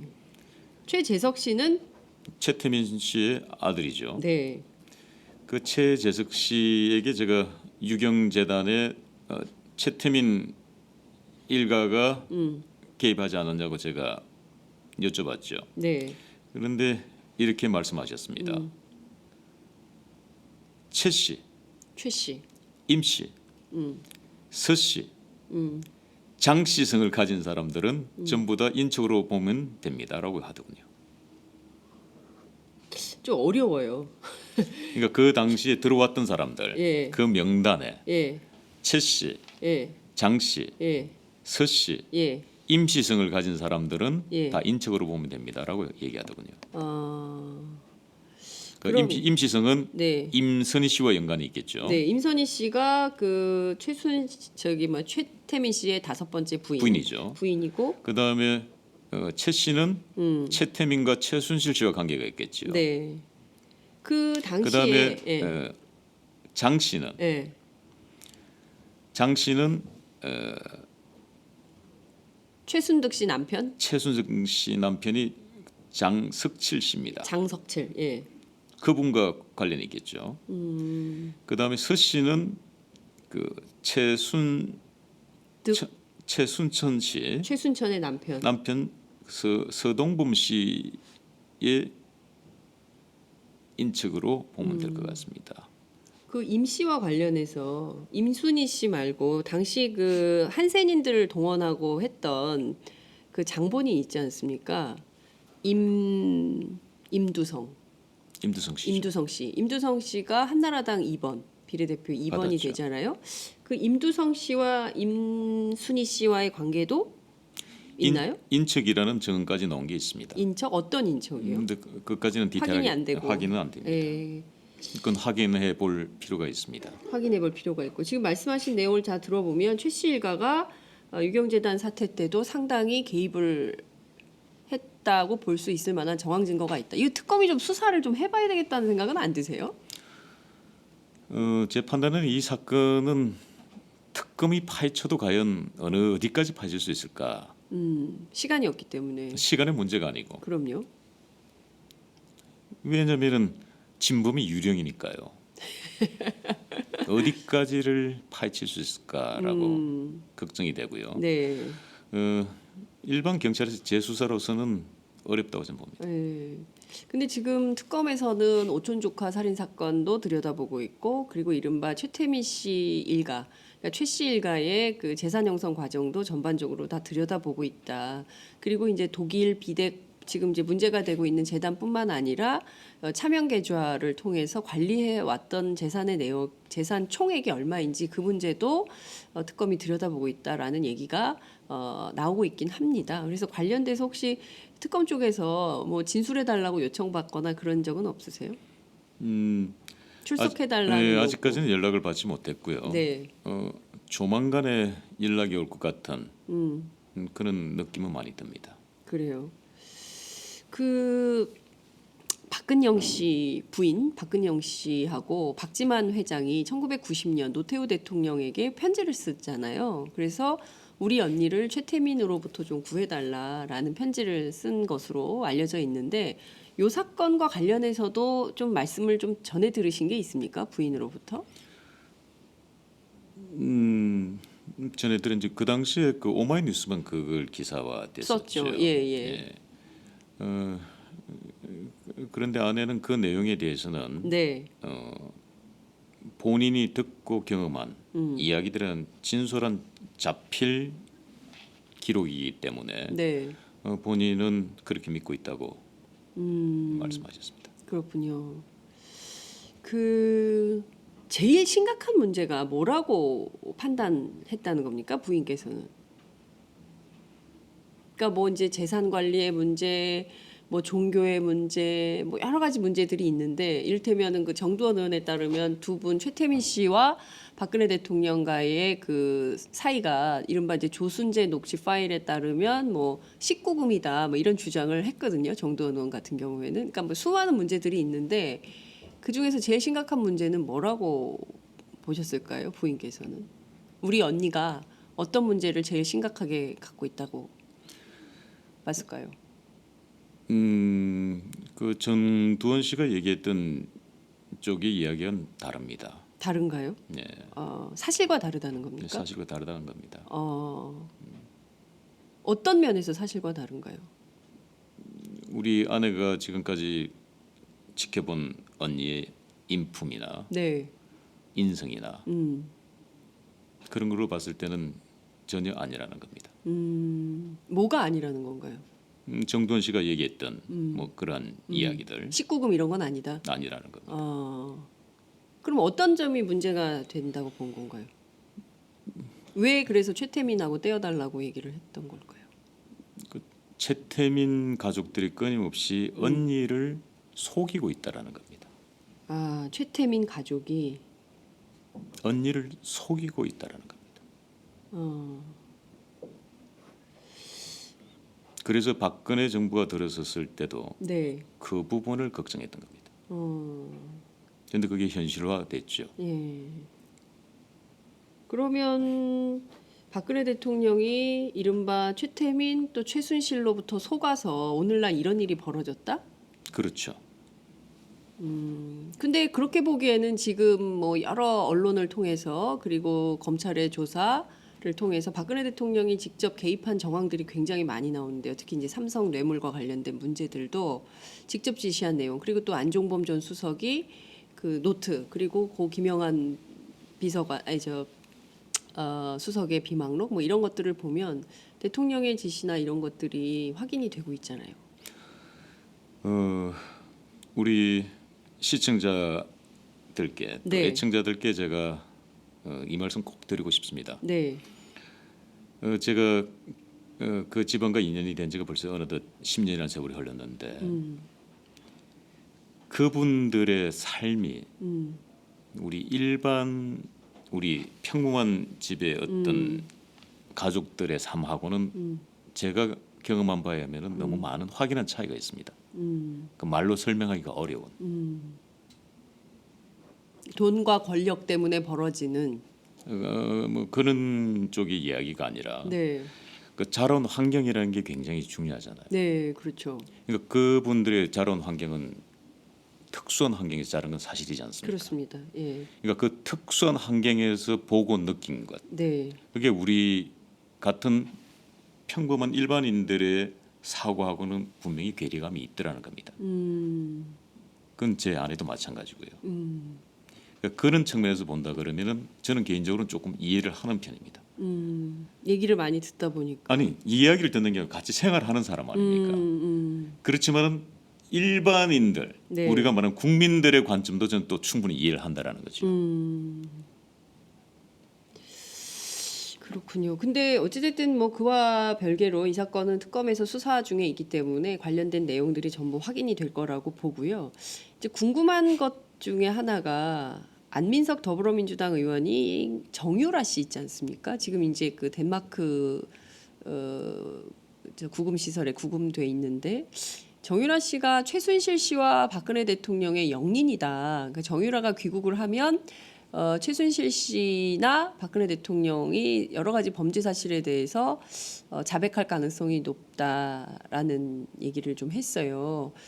정유라 씨에 대해서는 좀 알고 계신 사실들이 좀 있습니까? 최순실 씨 딸인데. 전 이번에 사실은 이번 처음 사건은 알게. 처음 알게 됐고 그 안민석 의원이 표현은 조금 제가 다르게 좀 보는데 네. 정유라 씨가 최순실 씨에게는 영린이 될 수 있지만 박근혜 대통령에 대해서는 영린이 될 수 없다. 박근혜 대통령의 영린은 제가 되겠죠. 박근혜 대통령의 영리는 신동욱 총재다. 그렇습니다. 그렇게 보시는 이유는요? 예. 만약에 제가 이 사건의 진실을 파헤치려고 지난 10년 동안 노력하지 않았고 또 제가 수없이 많은 죽음의 문턱에서 용기를 잃고 불행한 일이 벌어졌다 그러면 네. 여기까지 오진 않았을 것 같아요. 근데 사실 저는 다른 걸 떠나서 이 실체적 진실만이 네. 나는 박근혜 대통령을 돕는 길이라는 게 제 신념입니다. 썩은 한 분은 도려내야 된다고 저는 생각합니다. 감추면 감출수록 더 많은 일들이 벌어지겠지요. 차이점은 그런 것 같아요. 그래서 네. 사실은 이 사건에 제가 전면에 서는 걸 우리 아내는 원하지 않습니다. 그렇지만 제 신념은 이것이 언니를 도와드리는 길이고 박정희 대통령 가문을 지키는 길이라고 판단했기 때문에 저는 국민들에게 진실을 말하고 알려드리려고 하는 겁니다.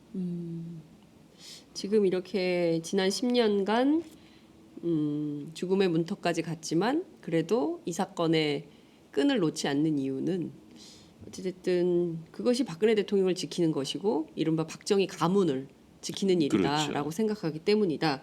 이런 말씀 좀 주셨어요. 왜냐하면은 진실이 거짓이 되는 것만은 목숨 걸고 막아야지요. 예. 자, 이 사건의 핵심 축들이 이제 감옥에 있는 최순실 씨가 있고요. 그리고 그의 남편인 정윤회 씨가 있고 이렇게 이제 두 축이 있다고 본다면 두 사람이 모든 것을 이렇게 그 여러 뭐 이를테면은 문고리 3인방으로 알려진 뭐 안봉근, 이재만, 정호성 그리고 이춘상 보좌관까지 이제 사망을 했지만 이런 라인들을 동원해서 그러니까 이를테면 이 사건의 수괴다 그 법률 용어로 하면 이렇게 보시는 건가요? 정윤회, 최순실이 이 사건의 수괴고 박근혜 대통령은 그냥 이용당했을 뿐이다. 이렇게 보시는 겁니까?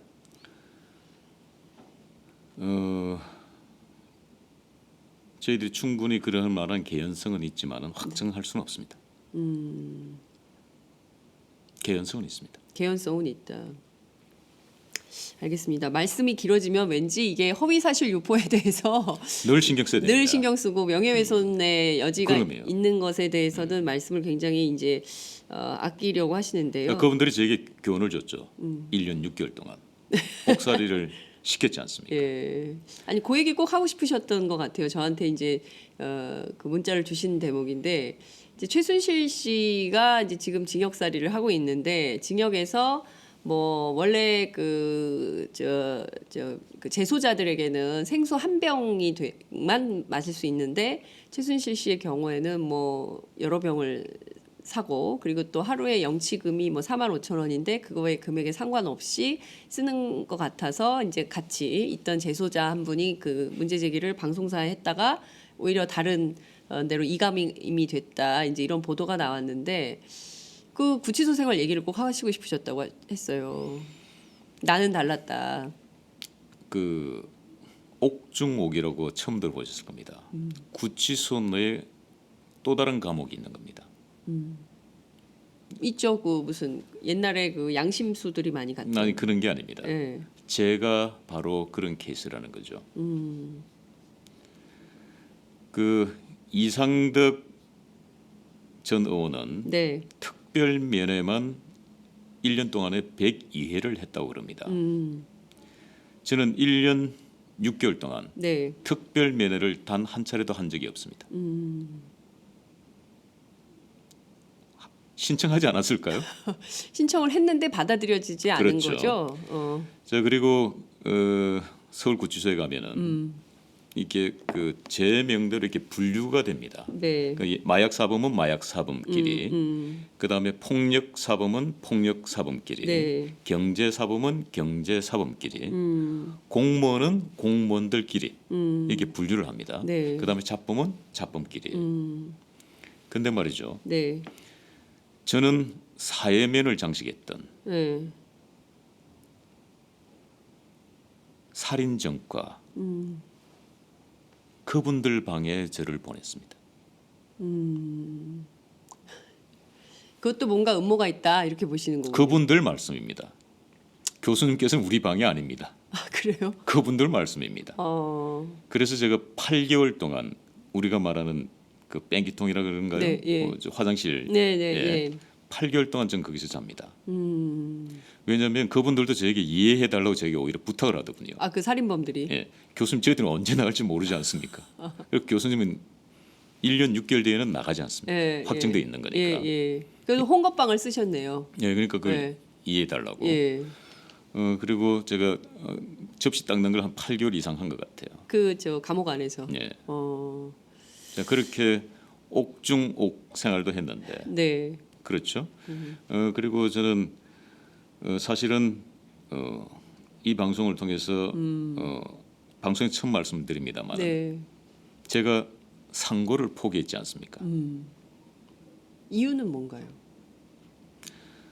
이유는 가족이라는 것 때문이었습니다. 가족? 가족. 2012년 8월 16일 날 항소심 선고가 내려집니다. 항소심 때는 정말 저는 나갈 수 있다고 저는 생각했어요. 왜냐하면 1심 판결문에 네. 어떻게 기록이 되어 있냐 판결문을 보면은 용철 씨가 법정에 증언한 사실이 없다고 되어 있습니다. 2010년 9월 1일 날 법정에서 증언을 했음에도 불구하고 증언한 사실이 없다고 판결문에 기록되어 있습니다. 그래서 항소심에는 네. 정인 신문 조서만 첨부해서 내면은 별 문제가 없다고 판단했습니다. 그러니까 항소심에는 당연히 정인 신문 조서를 첨부했지요. 네. 했는데 그 이야기는 사라진 겁니다. 그리고 청담동 납치 테러 사건, 네. 중남 경찰서 마약 업무 사건, 중국 살인 미수 사건에 네. 박근혜 대통령이 묵인하고 뒤에서 조정했다는 것에 대해서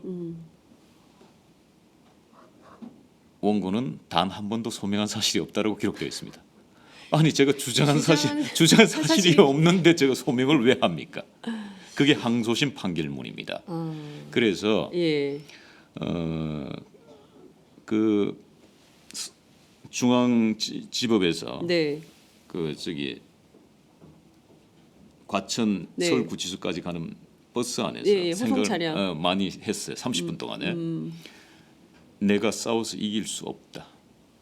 이 거대한 음모론가는 그렇다면은 지금 내가 지난 2년 6개월 동안 재판을 통해서 남겨놓은 이 기록들, 이 제 사건은 전 정치적 사건입니다. 네. 후대가 역사적으로 평가를 할 것이고 진실을 파헤쳐 줄 것이다.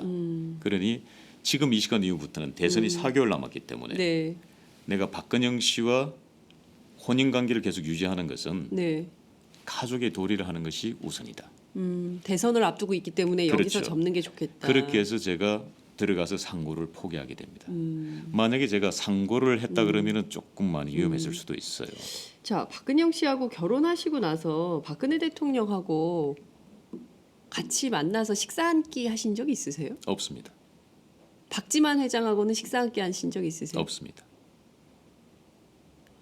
밥 한 번 결혼하신 지 10년인데 제부거든요. 그 남편의 동생의 남편인데 불러서 밥을 한 번 안 샀다는 말인가요? 로미오와 주리엣 이야기도 우리 부부만큼 그렇지는 않아요. 제가 봤을 때. 박근혜 대통령이 박지만 서향이 부부는 불러서 밥도 먹고 했던 것 같은데 왜 밥 한 번 안 샀다고 보세요? 처형이. 저를 무척 아끼는 사람으로 저는 기억하고 있습니다. 너무 아껴서 밥 한 번도 안 샀다. 그렇죠. 네? 최순실 씨와 정윤회 씨에게 물들이면 되지 않는다. 우리 제부는 다른 건 모르지만 정말 순수하고 좋은 사람이다. 그래서 그런 거다. 예. 전 그렇게 이해하고 믿고 있습니다. 그렇게 믿고 계세요? 네. 예.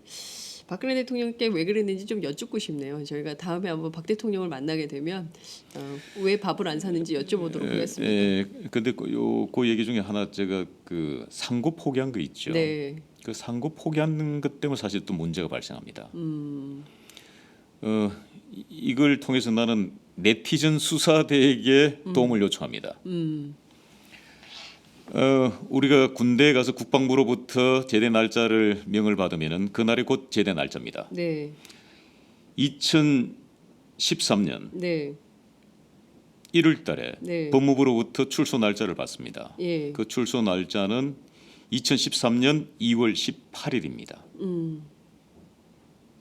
그런데 출소를 열흘 앞두고 다시 법무부에서 출소 날짜가 변경됐다고 연락이 옵니다. 이럴 수도 있습니까? 그래서 제가 네티즌 수사대에게 도움을 요청합니다. 자, 그러면 통상적으로 출소 날짜가 앞으로 올까요? 뒤로 밀릴까요? 앞으로 당겨지는 건 가능할 것 같은데 뒤로 밀리는 거는 그건 안 되는 거죠. 그렇죠. 네. 그래서 제가 도움을 요청한 겁니다. 3일이 뒤로 밀립니다. 이유가 뭐라고 보세요? 왜 사흘을 뒤로 밀었다고 보세요? 개인적으로 판단은. 그래서 제가 그 판단하여 제가 아마 그걸 자료를 대검찰청 공문을 아마 넣어드렸을 겁니다. 예. 그 내용이 굉장히 중요한데요. 내용은 그들의 그 질의의 내용 중에 하나가 이런 겁니다. 저는 상고를 포기했지 않습니까? 네. 통상적으로 상고를 포기하면은 검찰에서는 상고를 하지 않습니다. 그런데 유독 제가 상고를 포기했는데도 검찰은 상고를 합니다. 그렇게 해서 대법원에서 2012년 11월 29일 대법원 확정 판결을 받습니다. 네. 자, 그런데 2012년 11월 29일 대법원 확정 판결을 받았을 경우에 날짜를 계산하면은 저는 가석방 대상자가 되지 않습니다. 초범일 경우에는 99%가 가석방 대상자입니다. 네. 구치소 내에서 사고를 치지 않는 이상은요. 예. 모범수일 경우에. 예. 근데 저는 8개월간 그릇도 닦았는데. 예, 그렇죠. 모범수였죠. 예. 가석방에서 빠집니다. 왜냐하면은 대법원 확정 판결이 네. 3개월 전에 났다는 겁니다. 12년 예. 11월 29일이잖아요. 예. 그런데 다시 통고가 온 것은 확정 판결일이 변경됐다는 겁니다. 그게 항소심을 포기한 날, 그러니까 상고를 포기한 그날, 네, 네. 8월 16일 날 확정 판결이 났다라는 겁니다. 그럼 확정 판결일이 3개월 먼저 땡겨져서 난 겁니다. 그럼 앞으로 더 땡겨져야 되죠. 예. 근데 뒤로 더 밀렸죠. 이해할 수 없는 일이 벌어졌다고 볼 수. 그래서 거기에 대해서 실수를 했다고 예, 받은 자기들이 공문입니다. 실수했다고 예, 그렇죠. 대검에서 왔죠. 공문을 신동욱 총재에게 직접 보낸 공문이 있습니다. 제가 이거를 이렇게 그런데 카메라로 보여드려도 예. 잘 보여질까요? 자, 그런데 문제는 말이죠. 네. 거기에 답은 만약에 그들이 장난을 치지 않았다면 저는 가석방으로 12월 초에 출소를 합니다. 대선 전이란 말입니다. 대선 전에 뭔가 또 나오면 폭탄이 터질 줄 모르니 예. 어떻게 하든지 묶어야 된다. 라고 했을 가능성이 있다. 가능성이 있다고 그건 팩트예요. 팩트다. 예. 있을 수 없는 일이죠. 알겠습니다. 그 당시에 대검에서 어떤 분들이 있었는지 대검에 어떤 분들이 있었어요? 이 사건에 개입했던 대검 관계자 누구로 의심하고 계세요? 그리고 중앙지검에 있었던 요직에 있었던 분들이 누군지 요즘 방송이나 TV에서 많이 나오더군요. 우병우 수석인가요? 거기까지만 말씀드리겠습니다. 네. 아니 왜냐하면 윤갑근 검사에 대한 얘기도 나오고 있기 때문에 저희가 뭐 지금 이게요 굉장히 많은 등장인물들이 있어요. 근데 그 그래가지고 등장인물들도 아직도 다 나온 게 아니에요. 아직도 안 나왔어요. 더 나와야 됩니까? 더 나와야 됩니다. 그렇기 때문에 제가 유령이라고 한 거예요. 어, 우리가 확정적으로 밀어붙이다가는 네. 다시 우리 감옥 들어갑니다. 다시 감옥 들어갈 수 있다. 다시 들어갈 수는 없습니다. 이제. 더 이상 감옥에 다시 갈 안 수는 됩니다. 없다. 갈 수는 없다. 그렇기 때문에 최대한 말씀을 삼가시는 걸로. 그렇지만 제가 궁금한 게 아까 이제 정윤회 씨와 최순실 씨 얘기를 좀 여쭸어요. 왜냐하면 정윤회 씨가 이제 그 오늘 동아일보에 보도된 내용 인터뷰도 있고 또 얼마 전에 이제 월간중앙 인터뷰를 또 하기도 했어요. 그 내용이 말이죠. 그러니까 이 월간중앙 인터뷰는 좀 사람들이 이게 뭘까 암시하는 바가 그런 생각을 많이 했습니다. 왜냐하면 최순실 씨와 이혼한 것은 질투 때문이었고 박근혜 대통령은 약한 여자였고 뭐 충신과 가신을 구분하면서 본인은 충신이었고 이른바 최순실 씨는 가신이다라는 그 일종의 뉘앙스를 풍기면서 인터뷰를 좀 했는데요. 실제 이 오촌 조카 살인 사건에도 정윤회 씨가 등장을 하는 것으로 보도가 되지 않았습니까? 그 정윤회라는 사람은 어떤 사람이고 그 집안 문제에서 실제로 차지하는 포션은 뭐였는지. 왜냐하면 그 유경재단 그 폭력 사태 때도 정윤회 씨가 직접 있었다는 게 어제 보도로 확인이 좀 되지 않습니까? 예. 정윤회 씨를 만난 분들의 통해서 들은 간접적인 경험입니다만 네. 저는 정윤회 씨를 만나보지 못했습니다. 치밀하다. 기획자다. 기획자다. 예. 그 정도까지는 제가 들었습니다. 기획자다. 어떤 사건을 기획할 수 있다 이런 거죠. 그 사건을 치밀하게 기획한다는 거죠. 치밀하게 기획한다. 죄송합니다. 단순 기획과 치밀한 기획은 다릅니다. 전혀 다르다. 예.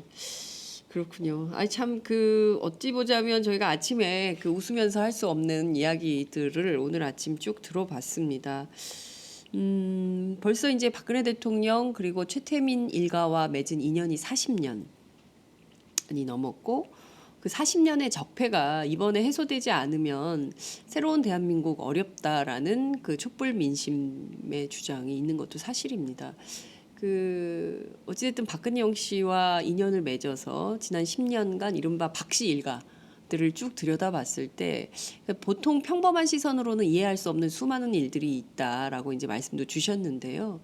이번 사태가 어떤 방향으로 어떻게 마무리되는 것이 좋겠다. 이렇게 지난 10년간 진실을 추적해 오셨는데 그 얘기 포함해서 말씀을 좀 부탁드릴게요.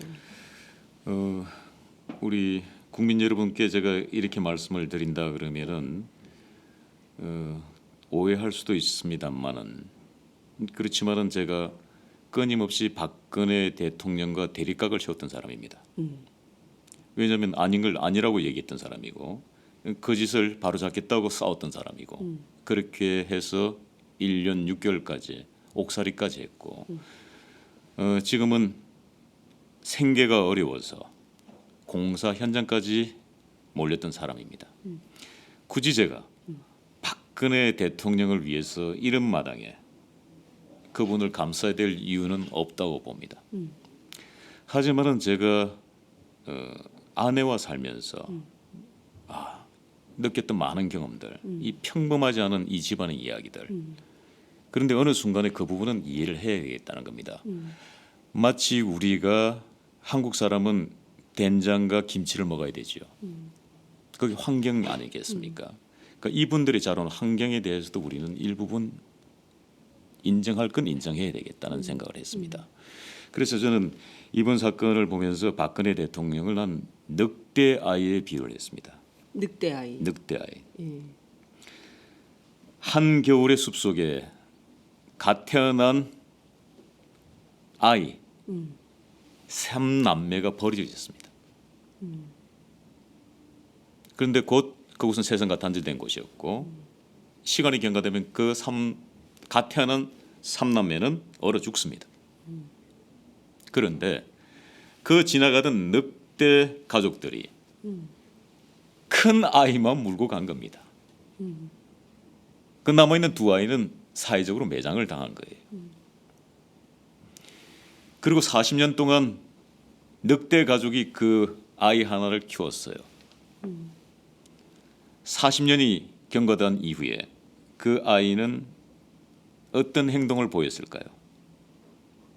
나는 그 부분을 국민 여러분들께 호소하고 싶습니다.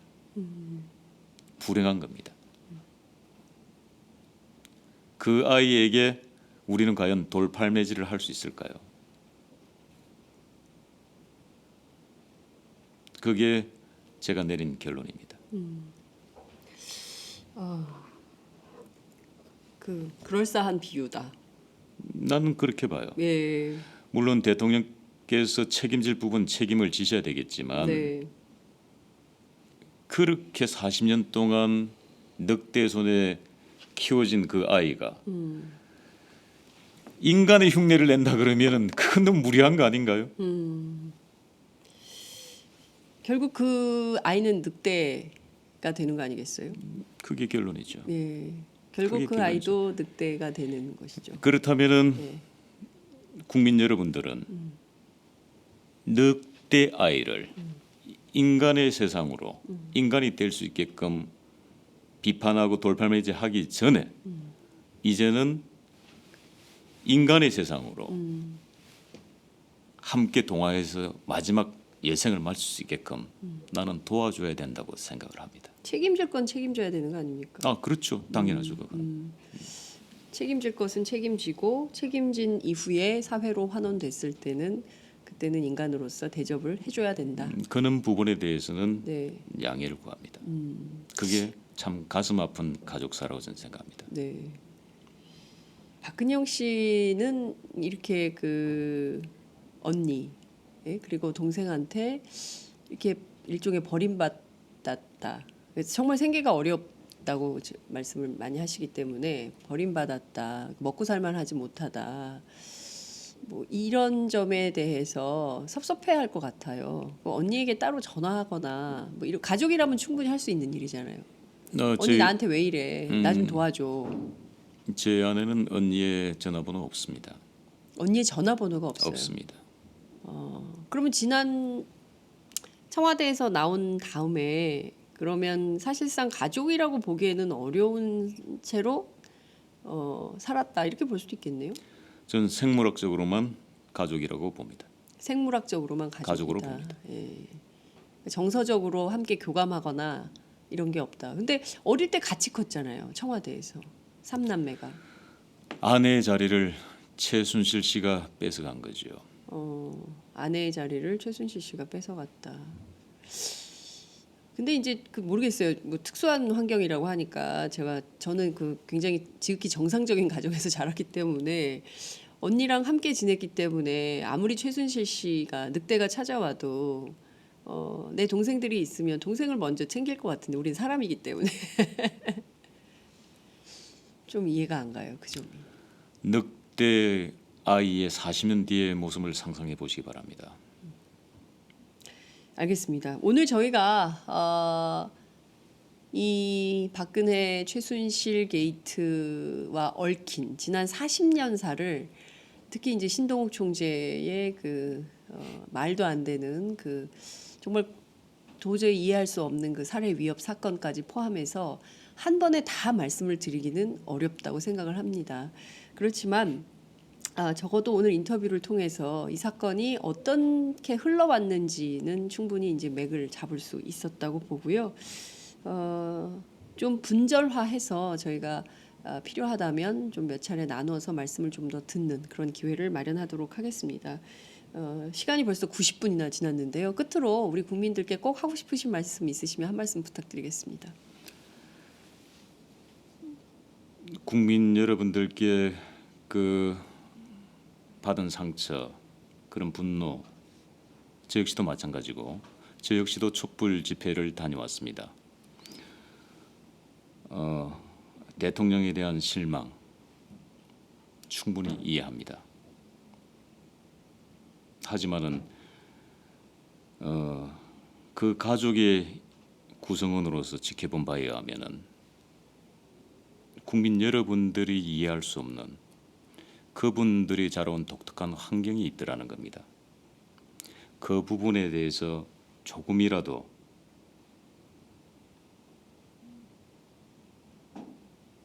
이해해 주셨으면 하는 게 가족의 바람입니다. 네, 오늘 말씀 여기까지 듣겠습니다. 많은 분들께서 많은 메시지 보내주셨는데요. 대화에 너무 심취하느라고 댓글을 초반에만 읽어드리지 못해서 죄송합니다. 저희가 또 다음 기회에 마련하도록 하겠습니다. 오늘 말씀 여기까지 듣겠습니다. 고맙습니다. 네, 감사합니다. 하루야채 주세요. 저 이거 하나 샀는데 유기농 야채가 14가지? 빛이 내린다. 14가지 유기농 야채 이것뿐일걸. 14가지 유기농 야채 하루야채.